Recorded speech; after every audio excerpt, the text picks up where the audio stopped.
Hallelujah. प्रभु की स्तुति हो। प्रभु ने आज हम सबको यहाँ पर जमा किया है। इस रविवार की सुबह में आज फिर से प्रभु के आत्मा ने एक अद्भुत से वचन को लेकर के हमसे अगुवाई की है, और उस वचन को जो दोधारी तलवार है, जो पहले मेरे लिए है और बाद में आपके लिए है। हालेलुया।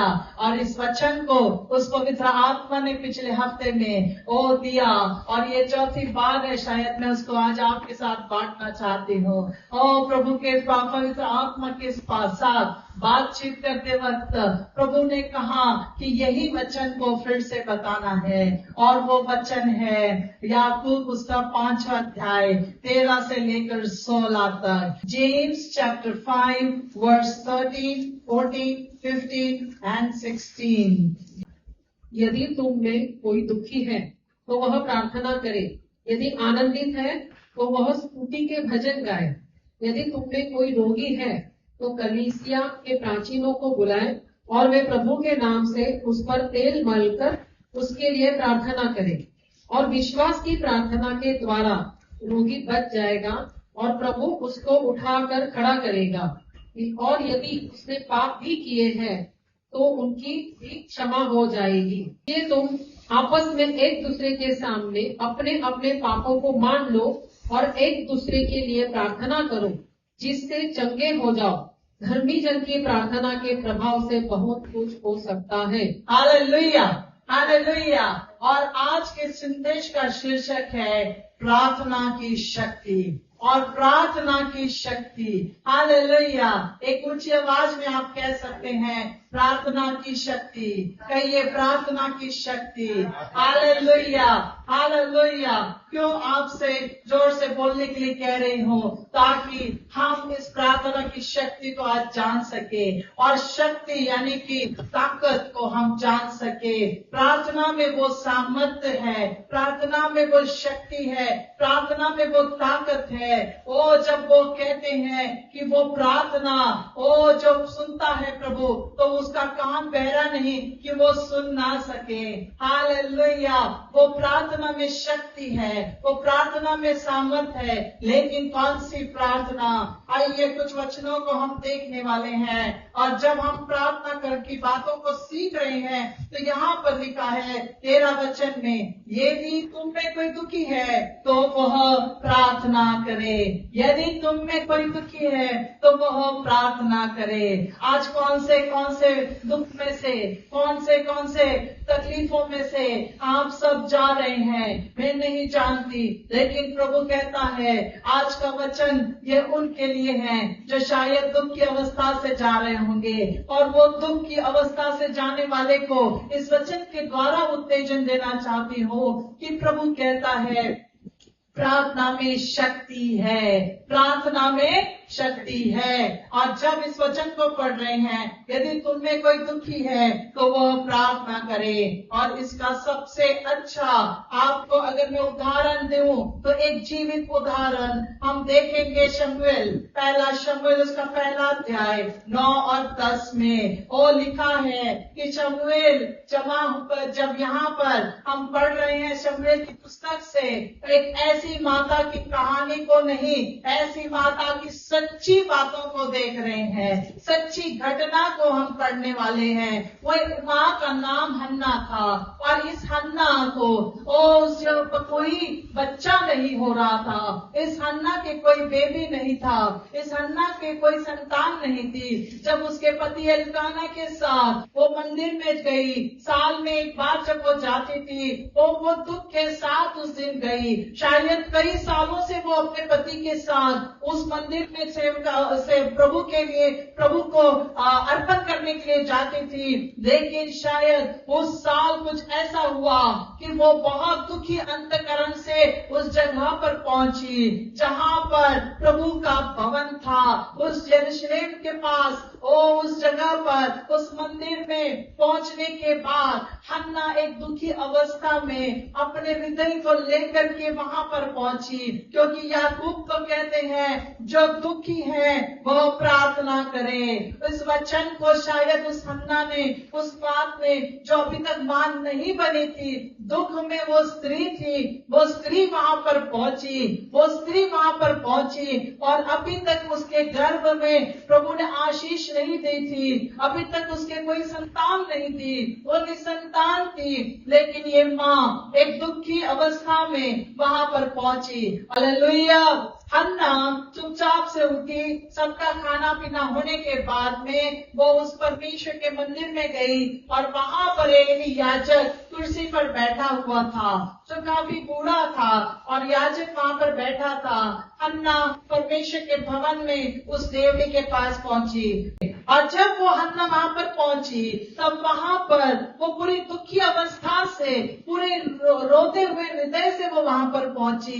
जब उसने देखा कि यहाँ पर परमेश्वर का मंदिर है, आज मैं चुपचाप से उठूंगी, किसी को नहीं बताऊंगी। कुछ बहुत सारे दुख उसके शरीर में, उसके हृदय में थे और जब उस हृदय में दुख लिए हुए जब वो वहां पर पहुंची तो उसका मुख से आवाज नहीं आ रही थी, लेकिन उसके आंख से आंसू बह रहे थे।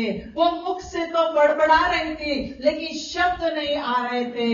इतनी दुखी अवस्था में जब हन्ना वहां पर पहुंची, ओ एली याजक जो वहीं पर कुर्सी पर बैठा था, उसको लगा कि इसने मदिरा पी रखी है, इसने दाख मधु पी रखा है।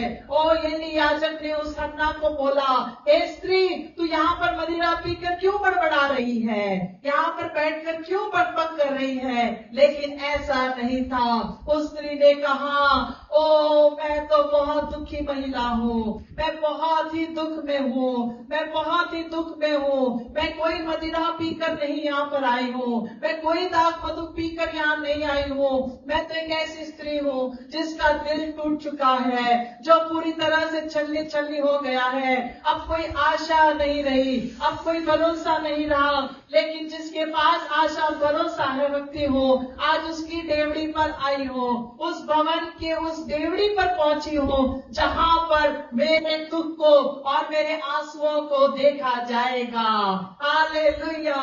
और वो स्त्री वहां पर दुखी अवस्था से, दुखी हृदय से पहुंची और उस स्त्री ने जब वहां पर बिना कुछ शब्द कहे उसके आंसुओं के साथ प्रभु को प्रार्थना किया।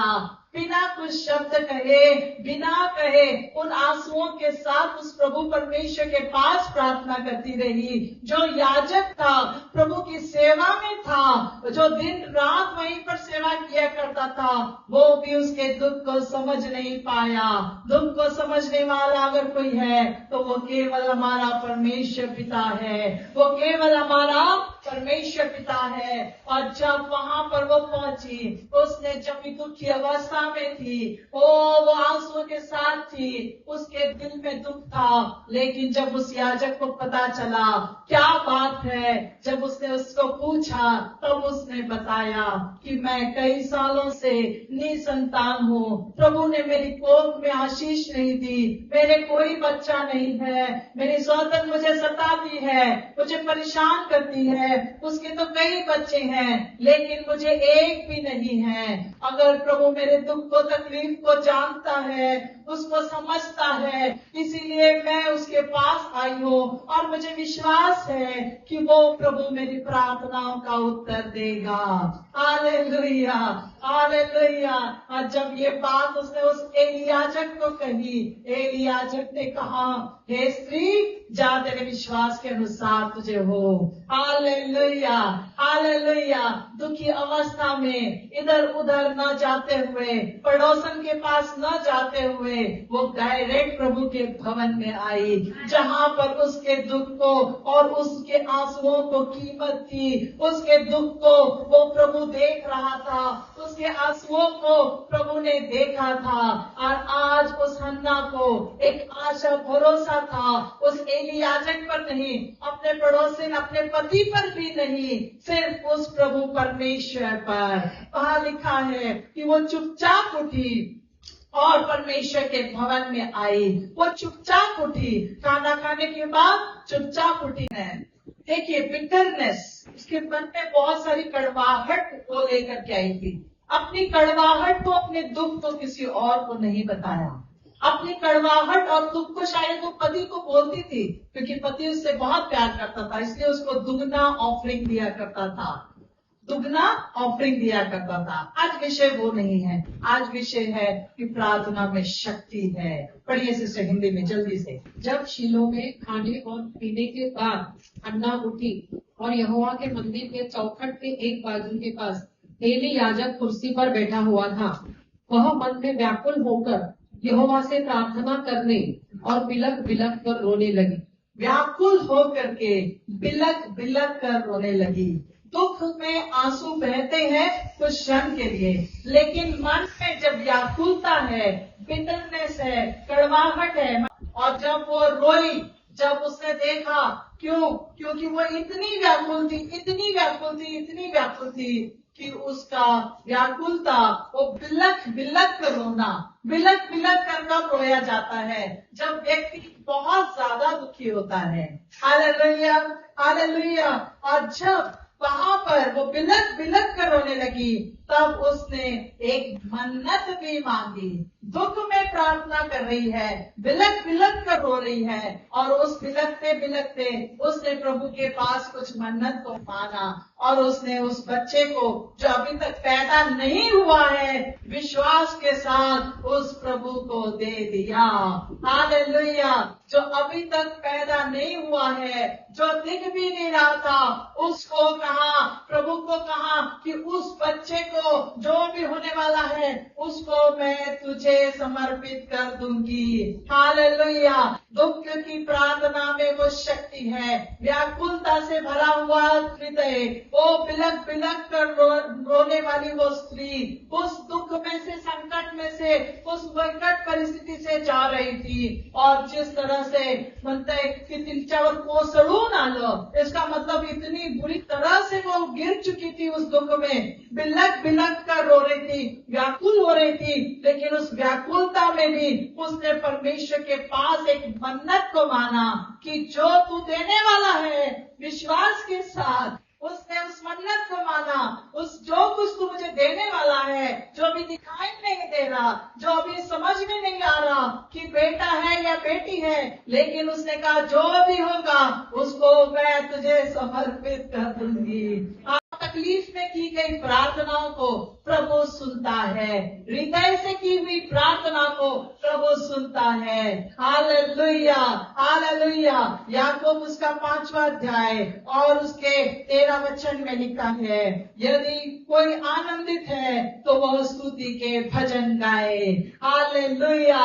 दाऊद राजा जो कभी भी शेरों को फाड़ देता था, उसकी भेड़ बकरियों को जब खतरा होता था, अब दाऊद राजा परमेश्वर के भजन गाता हुआ, प्रभु की स्तुति करता हुआ, आनंद करता हुआ कि उसने उस शेर के मुंह से, उस भालू के चंगुल से मेरी भेड़ों को बचाया। ओ धन्यवाद प्रभु यीशु, धन्यवाद प्रभु परमेश्वर पिता, सेनाओं का प्रभु तू धन्यवाद। वादियों में रहने वाला दाऊद राजा अभी राजा नहीं था, अभिषेक ताजा हुआ था जब वो 16-17 साल का था। ओ अभी तक पुरुष नहीं हुआ था, लेकिन वो दाऊद जब भी पहाड़ों पर जाता था, जब भी नदी और झरनों को देखता था, वादियों को देखता था, पहाड़ों को देखता था, जंगली जानवरों को फाड़ता था, अपने आप उसके मुख से स्तुति और आराधना निकलती थी। यदि आनंदित हो तो भजन गा करके प्रभु को प्रार्थना करो। हालेलुया।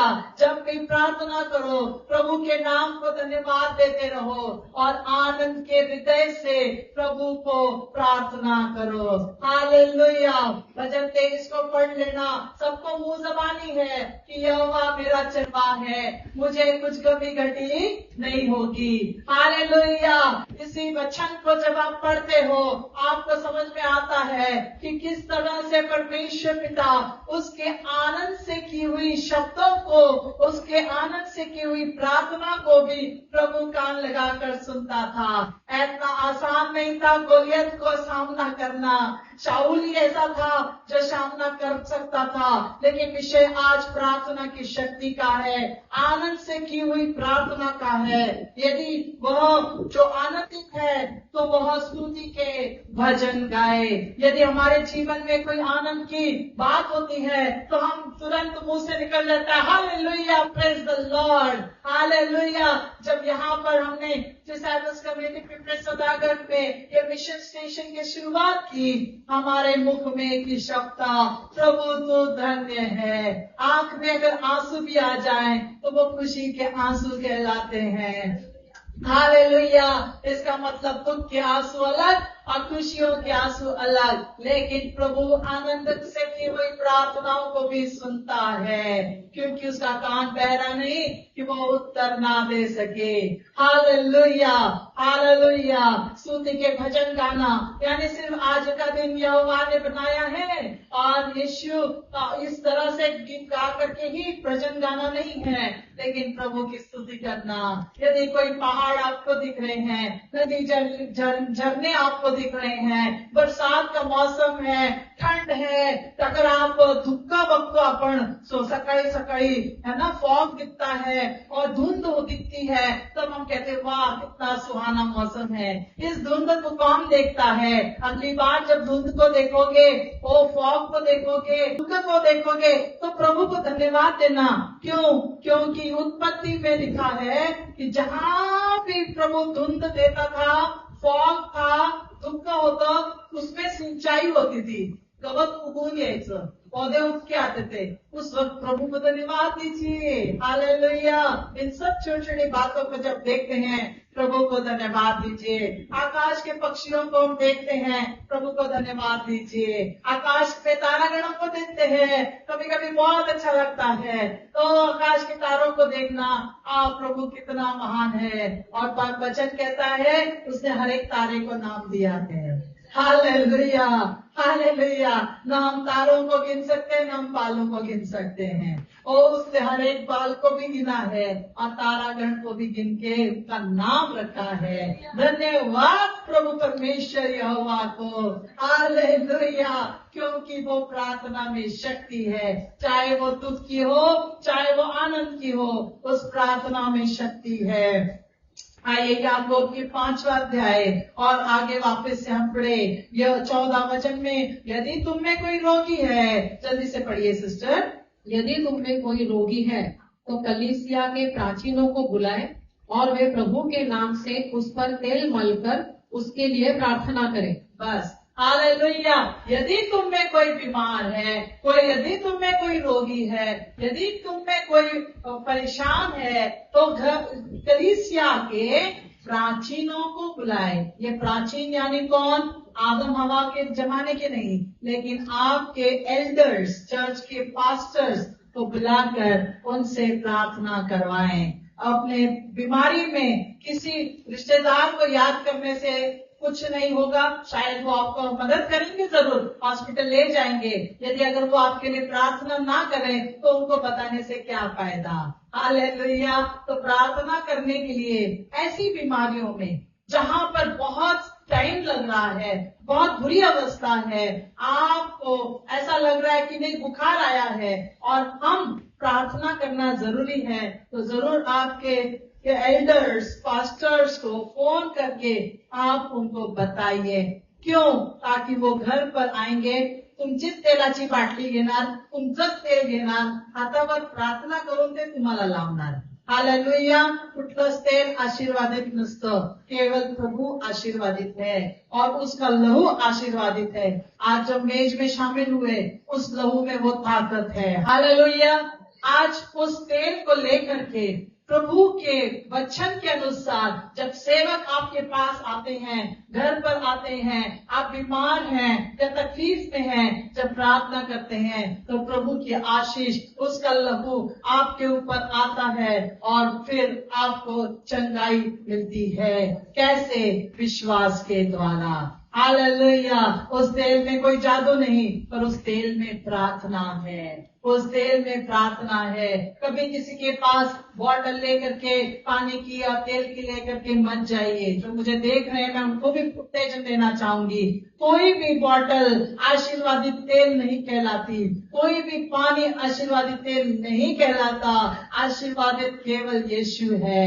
यदि आप बीमार हो तो आप अपने पास्टर्स के पास, लीडर्स के पास, एल्डर्स के पास, बुजुर्ग जो है आपके चर्च में जो विश्वासी है, धर्मी है, कई सालों से प्रार्थनाओं में है, ऐसे वरिष्ठ लोगों के पास जाकर के उनसे कहिए कि मेरे लिए प्रार्थना करें। जो भी आपकी मेडिकल प्रॉब्लम है या घर में कोई समस्या है तो आप उनसे जाकर के कहिए, वो आपके लिए प्रार्थना करेंगे। शैतान ने आज क्या किया है, तेल की बोतल को सामने लाके खड़ा कर दिया और यीशु के लहू को उसके पीछे छिपा दिया।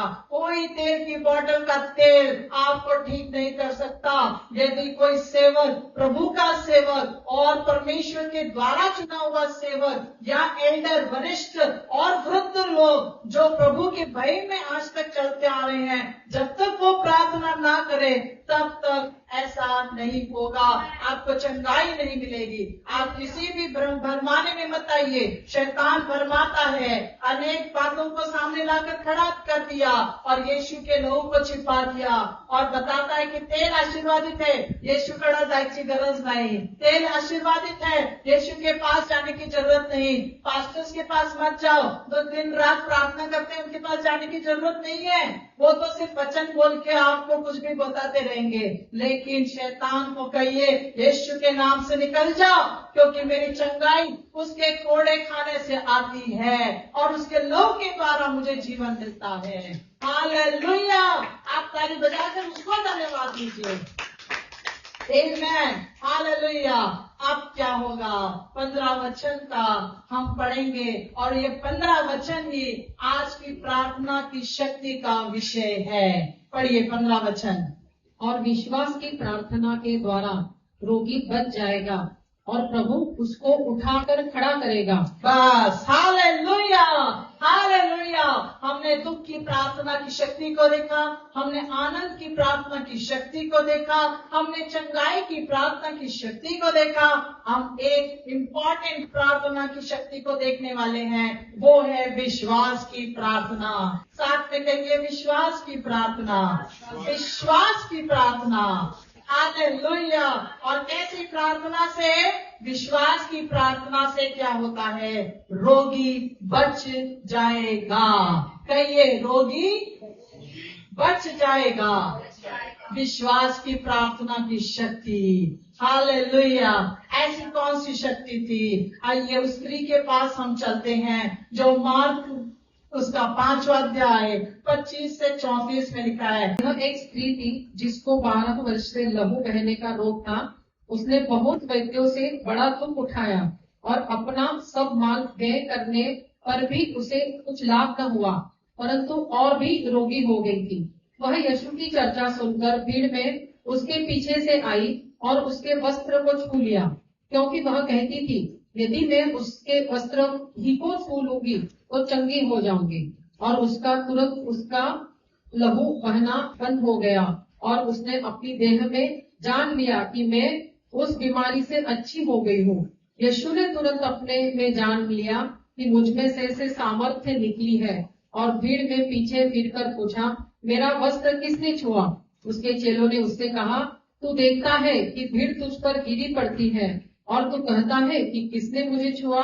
तब उसने उसे देखने के लिए जिसने यह काम किया था चारों ओर दृष्टि की। तब वह स्त्री यह जानकर कि मेरी कैसी भलाई हुई है, डरती और कांपती हुई आई और उसके पांवों पर गिरकर उससे सब हाल सच सच कह दिया। उसने उससे कहा, पुत्री, तेरे विश्वास ने तुझे चंगा किया है, कुशल से जा और अपनी इस बीमारी से बची रह। Hallelujah, hallelujah. इस वाक्य से हर कोई वाकिफ है। इस जो घटना है, ये सत्य घटना है। इस स्त्री का 12 साल से इस तकलीफ से होकर गुजरना ये दर्शाता है कि ये कोई साधारण बीमारी नहीं थी। मेडिकल रीति से अगर देखा जाए तो मेडिकल रीति से अगर कोई कैंसर होता तो ज्यादा से ज्यादा 5 साल जीवित रह सकती थी, लेकिन ये कैंसर की बीमारी नहीं थी। ये ऐसी कोई बीमारी थी जिसकी वजह से उसने अपना सारा पैसा वैद्यों के पीछे लगा दिया था, डॉक्टर्स के पीछे लगा दिया था। इसका मतलब वो एक बहुत ही अमीर स्त्री रही होगी जिसके पास इतना पैसा था कि वो हर समय वैद्यों को वो दे रही थी। लेकिन एक समय ऐसा आया कि उसके पास कुछ भी नहीं बचा। अब कोई वैद्य के पास भी नहीं जा सकती थी, बल्कि दूसरे गॉस्पेल्स में लिखा है, शुभ वर्तमान में लिखा है कि जब भी वो किसी और वैद्य के पास जाती थी उसकी परिस्थिति और बिगड़ती गई, और बिगड़ती गई। इसका मतलब ये नहीं कि आप डॉक्टर के पास नहीं जाना है। हालेलुया। और ऐसी परिस्थिति में से जब वो स्त्री जा रही थी, ऐसी बातों में से वो स्त्री जा रही थी, उसको कोई आशा और भरोसा नहीं था, लेकिन उसने एक बात को सुना, उस नगर में यीशु आ रहे हैं। Hallelujah, hallelujah. और उस स्त्री ने उस प्रार्थना की शक्ति को और उसको जिसमें उसको विश्वास था उसके बारे में मन में सोचने विचारने लगी। हालेलुया। दिन रात वो एक ही बात सोच रही थी, यीशु इस नगर में अगर आए तो मैं उसके वस्त्र के कोने को छू लूंगी।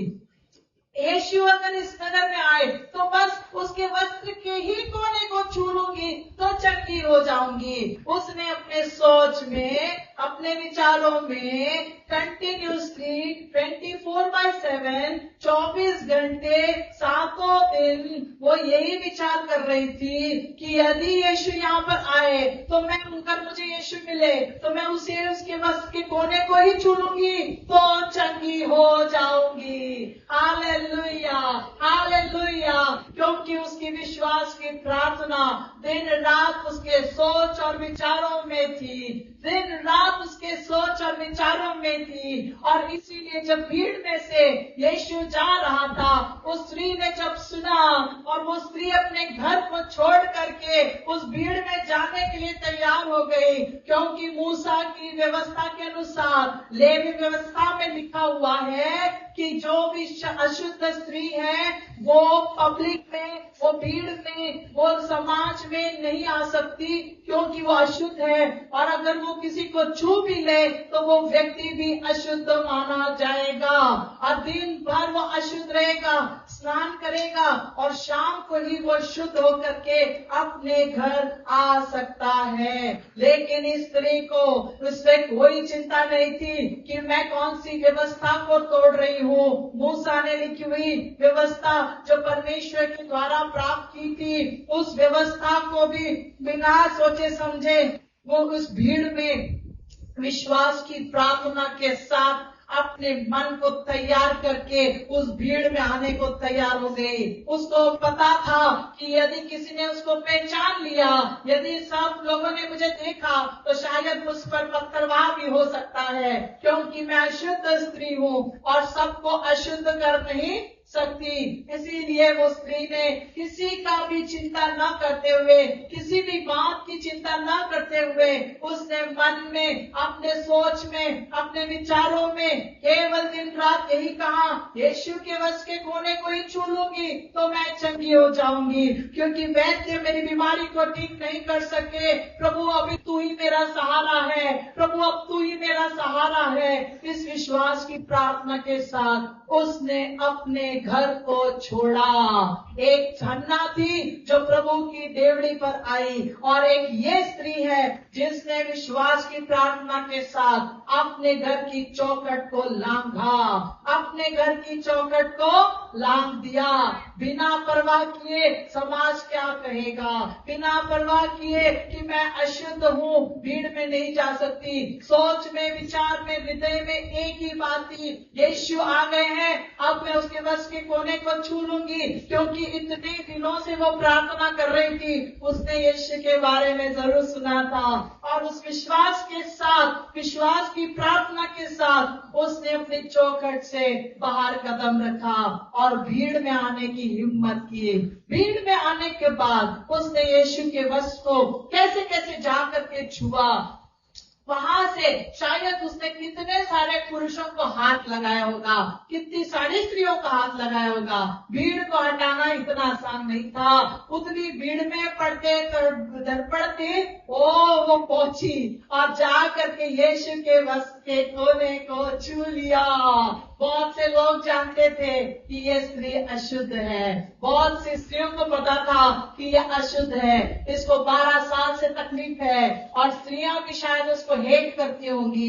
कई स्त्रियों ने उसको तिरस्कार की नजर से देखा होगा, धिक्कारा होगा। किसी पाप की वजह से तू इस बीमारी से जा रही है, किसी पाप की वजह से तेरे घर में ये प्रॉब्लम हो रही है। लेकिन मेरे भाइयों बहनों, आज आपको स्त्री के द्वारा उत्तेजित करना चाहती हूँ। ओ प्रभु ने उसका नाम यहाँ पर उसके आत्मा के द्वारा लिखे गए लेखकों ने उसका नाम नहीं लिखा उस स्त्री का, लेकिन कहा है एक स्त्री।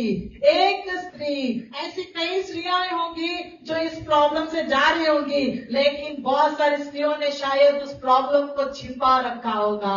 शायद बहुत से पुरुषों ने अपने कुछ गुप्त रोगों को छिपा रखा होगा, लेकिन प्रभु से कुछ नहीं छिपता। हालेलुया। उस स्त्री ने विश्वास की प्रार्थना के कदम रखे। विश्वास की प्रार्थना हमें घर छोड़ने के लिए कहती है, घर पर बैठने से कुछ नहीं होगा। विश्वास की प्रार्थना हमें बाहर कदम रखकर बाहर आने के लिए, उस यीशु के पास आने के लिए कहती है, जो मार्ग, सत्य और जीवन है। जब उसने उसको छुआ और उसको पता चला कि मुझसे सामर्थ्य निकली है, विश्वास की प्रार्थना ने जब उसको छुआ तो उसके में से यानी यीशु में से सामर्थ्य निकली, और उस सामर्थ्य के द्वारा उसने खुद ने जान लिया, उस स्त्री ने जान लिया, और जिसको छुआ उस यीशु ने भी जान लिया कि मुझे किसी ने छुआ है। हालेलुया। किसको मालूम पड़ा? सिर्फ स्त्री को और उस यीशु को। हालेलुया। सिर्फ स्त्री को और उस यीशु को। ओ हालेलुया। और उस भीड़ में और किसी को भी पता नहीं चला, बल्कि सबने जवाब दिया। पतरस ने, उसके चेलों ने, अरे भीड़ तो तेरे पर गिर रही है, पड़ रही है, किसी का धक्का लग गया होगा, किसी ने तुझे खींचा होगा, पीछे से तेरा वस्त्र खींच लिया गया होगा, इसलिए तुझे लग रहा है। प्रभु क्या समझ नहीं पाता? क्या वो ना समझ है? नहीं, वो सब बुद्धिमानों से श्रेष्ठ है। हालेलुया। उसकी पीठ जरूर थी, लेकिन वो जान गया। कैसे? क्योंकि किसी ने मुझे साधारण रीति से नहीं छुआ, किसी की विश्वास की प्रार्थना ने मुझे छुआ।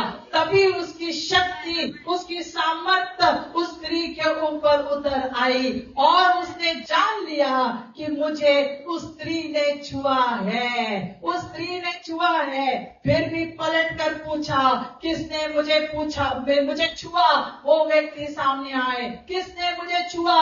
वो सामने आए। वो क्यों उस स्त्री को सामने लाना चाहता था? वो उसको बेइज्जत नहीं करना चाहता था, सारे समाज के सामने उसकी गवाही को लाकर सामने खड़ा करना चाहता था, ताकि भीड़, जिन चेलों ने कहा किसी ने तुझे धक्का मारा होगा और तुझे लग रहा है किसी ने छुआ, ताकि वो भीड़ और वो चेली भी जान पाए कि किसी के ऐसे छूने से सामर्थ्य नहीं निकलेगी, किसी की ऐसी प्रार्थना करने से उत्तर नहीं आएगा।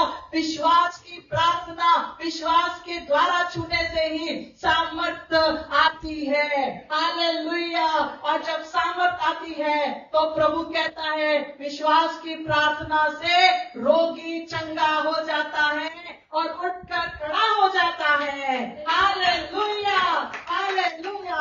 और प्रभु ने उस स्त्री को जब बुलाया, वो स्त्री गवाह बनकर, लेकिन डरते और कांपते हुए, उस वाकया को घर जाके जरूर फिर से पढ़ना।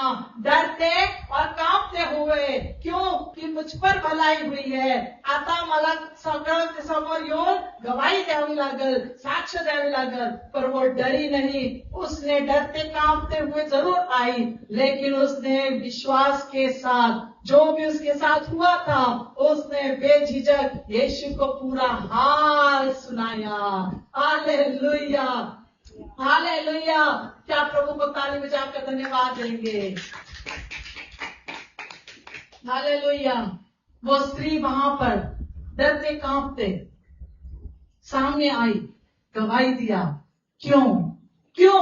क्योंकि यीशु ने ये दिखाने के लिए कि जो व्यवस्था परमेश्वर ने यानी खुद उस यीशु के द्वारा पवित्र आत्मा की अगुवाई ने मूसा को लिखने के लिए कही थी, उस व्यवस्था को कोई और नहीं तोड़ सकता था, वो केवल परमेश्वर ही तोड़ सकता था। क्योंकि हर कोई अशुद्ध हो या शुद्ध हो मेरे पास, मेरे राज्य में मेरे द्वारा आ सकता है, मेरे पास मेरे राज्य में आ सकता है। और वो स्त्री जो अशुद्ध थी, वो सारे समाज को पता था। यीशु जो शुद्ध था, वो किसी अशुद्धता के छूने के द्वारा अशुद्ध नहीं, बल्कि अशुद्ध स्त्री खुद शुद्ध हो गई। Hallelujah, hallelujah. आज प्रभु के वचन के द्वारा हम यही सीख रहे हैं कि कोई अशुद्ध नहीं। प्रभु को हर एक प्राणी जो उसके लहू पर विश्वास करता, उस यीशु के क्रूस पर विश्वास करता, उसके जख्मों पर विश्वास करता, उस इकलौते पुत्र ने हमें सार्वकालिक जीवन दिया है, उस पर विश्वास करता है, वो हर कोई उसके स्वर्ग में, उसके पिता के पास, उसके द्वारा जा सकता है। Hallelujah, hallelujah. उस स्त्री को गवाह बनाकर प्रभु यीशु ने वहां पर खड़ा कर दिया। जल्द से और एक वाक्य को हम देखने वाले हैं। हालेलुया। प्रार्थना की शक्ति है। हालेलुया। विश्वास की प्रार्थना की शक्ति है। एक आखिरी वचन को हम पढ़ने वाले हैं और मत्ती उसका 8वां अध्याय, मैथ्यू चैप्टर 8, मत्ती 8वां अध्याय उसका 5 से 13 वचन। Matthew chapter 8 verse 5 to 13। जब वह कफरनहूम में आया तो एक सूबेदार ने उसके पास आकर उससे विनती की, हे प्रभु, मेरा सेवक घर में लकवा रोग से बहुत दुखी पड़ा है। उसने उससे कहा, मैं आकर उसे चंगा करूंगा।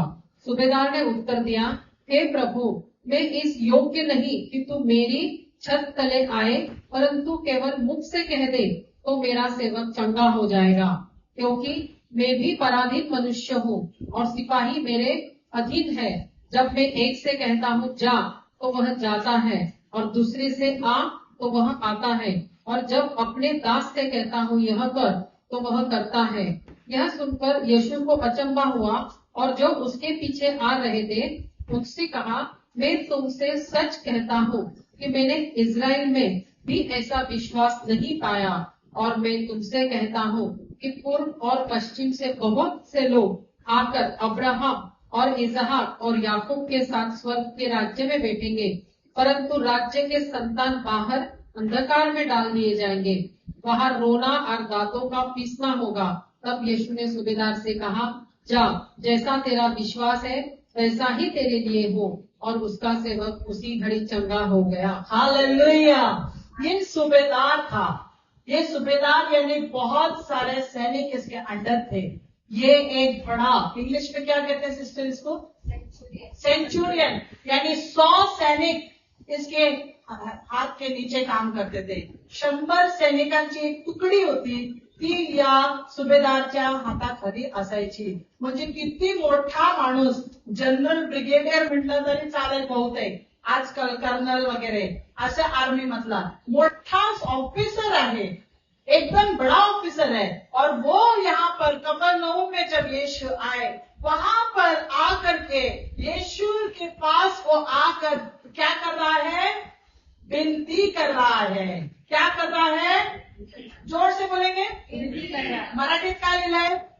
विनंती कर रहा है। इंग्लिश में क्या बोलेंगे? हेल्प मांग रहा है। ओके, हम विनती को पकड़ेंगे। हालेलुया।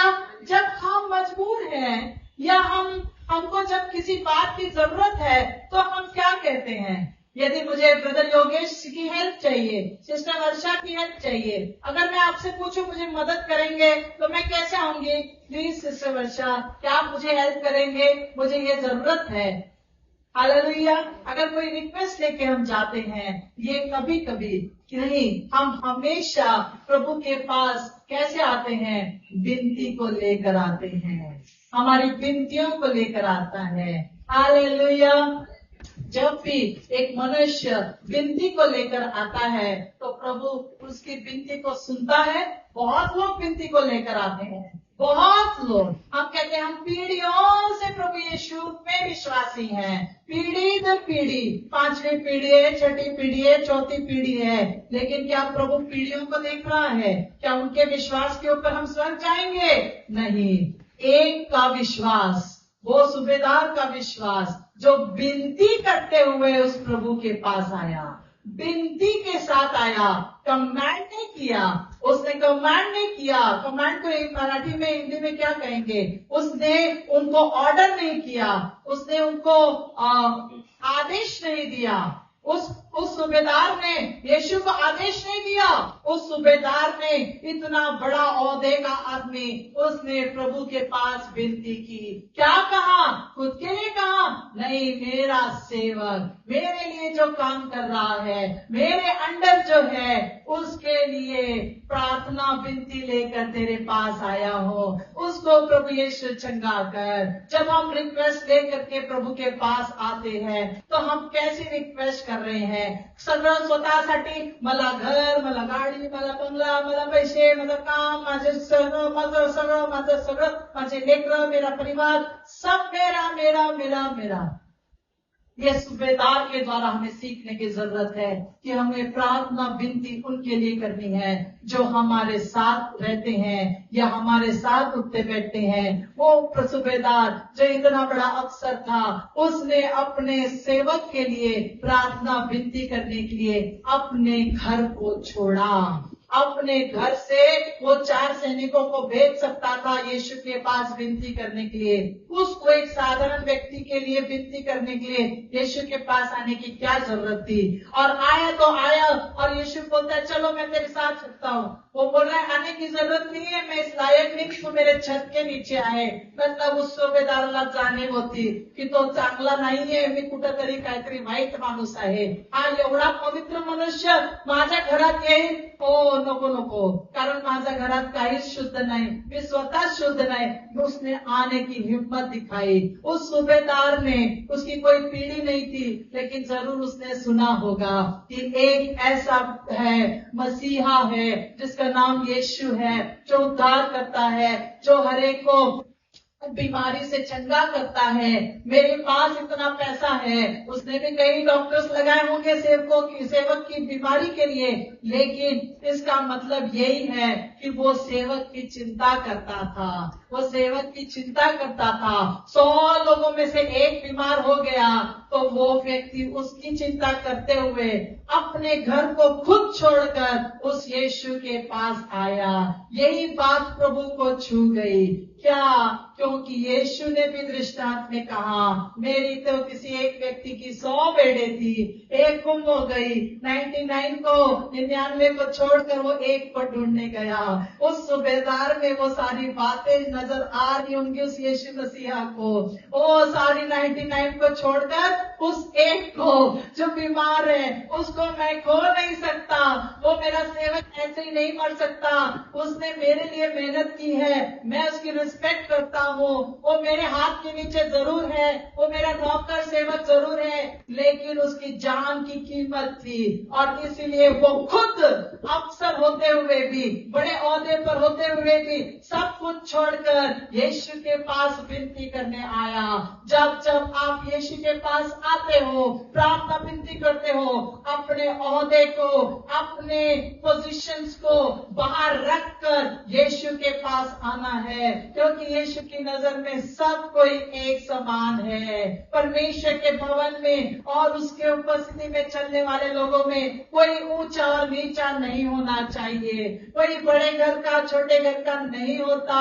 सब एक समान, एक ही होते हैं। प्रभु की नजर में सब एक जैसे होते हैं। और प्रभु ने कहा कि क्या करूं मैं, आऊं क्या तेरे साथ? उसने कहा आने की जरूरत नहीं, यहीं से शब्द बोल, मेरा सेवक वहां चंगा हो जाएगा, क्योंकि मैं समझ सकता हूँ यीशु तेरा ओहदा क्या है, क्योंकि मैं भी उस ओहदे से गुजरता हूँ। अगर मैं एक सेवक को भेजता हूँ तो वो जाता है, अगर सेवक को बोलता हूँ तो वो आता है। वैसे ही तू शब्द बोल, यहाँ से ऑर्डर दे, वो बीमारी उधर निकल जाएगी। हालेलुया। यीशु को हर कहीं जाने की जरूरत नहीं थी, तभी यीशु ने कहा पूरे इजराइल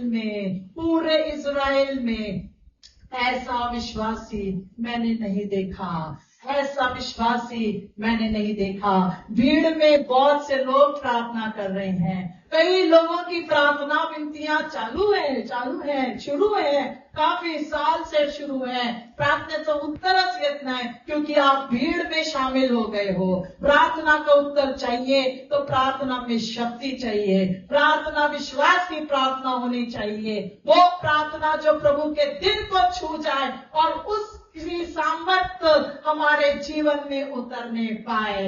हालेलुया। हर कोई प्रार्थना करता है, हर कोई बुड़बुड़ाता है, हर कोई बकबक करता है। वचन में लिखा है बकबक करते हैं लोग, होठ को हिलाते हैं, लेकिन प्रभु को शब्द नहीं, हृदय से निकलती हुई प्रार्थना चाहिए, शुद्ध मन से निकलती हुई प्रार्थना चाहिए। जिस सूबेदार ने शुद्ध मन से आकर के प्रभु से विनती की, प्रार्थना की कि प्रभु मेरे सेवक को चंगा कर, और जब शब्द यहाँ से बोला गया तुरंत उसका सेवक उधर ठीक हो गया। उसके सेवकों ने आकर बताया यीशु के प्रार्थना करने के टाइम और वहां पर उस चंगा होने का टाइम एक ही था। जब उसके सेवकों ने कहा वो चंगा हो गया है। हालेलुया। जब प्रार्थना की जाती है शुद्ध मन से, पूरे हृदय से, सच्चाई से, आत्मा से, उस प्रार्थना में शक्ति होती है। और ये विश्वास की प्रार्थनाएं और जब डेवड़ी को छोड़ती हैं, आपके घर की चौखट को छोड़ करके आपको उस भीड़ में आना होगा, तो भी गवाही होगी। विश्वास कीजिए, उस भीड़ की चिंता मत करिए। उस स्त्री ने उस भीड़ की चिंता नहीं की, वो सबके सामने बुलाई जरूर गई थी, इसलिए ताकि वो सब भीड़ जान सके, वो सब सीख सके कि हम सब प्रभु के साथ ऐसे ही नहीं चलना है। अगर काफी सारे रोगी उस भीड़ में चल रहे होंगे, कोई गुप्त रोग लेके चल रहा होगा, लेकिन विश्वास के साथ नहीं चल रहे थे, इसीलिए कोई चंगा नहीं हुआ। इसी स्त्री का वर्णन इस शास्त्र में किया गया है। हालेलुया। आज भीड़ में चलने वाले नहीं बनना है, इस हन्ना की तरह में प्रार्थना करनी है। प्रभु की डेवड़ी पर आकर आंसुओं को आप बहाते होंगे रात दिन, प्रभु आपके आंसुओं को देखता है, प्रभु आपके आंसुओं को देखता है, और वो प्रार्थनाएं उत्तर लाती है, क्योंकि यही प्रार्थनाओं में सामर्थ्य है। यही प्रार्थनाएं प्रभु के कान में जा करके पहुंचती है और वो हमारी विनती को सुनता है। हालेलुया। हालेलुया। क्या प्रभु को धन्यवाद देंगे हाथ उठाकर? और वो प्रभु कहता है विश्वास की प्रार्थना, हन्ना की प्रार्थना, उस स्त्री की प्रार्थना, उस सूबेदार की प्रार्थना, उस तरह की प्रार्थना को हमें करना है।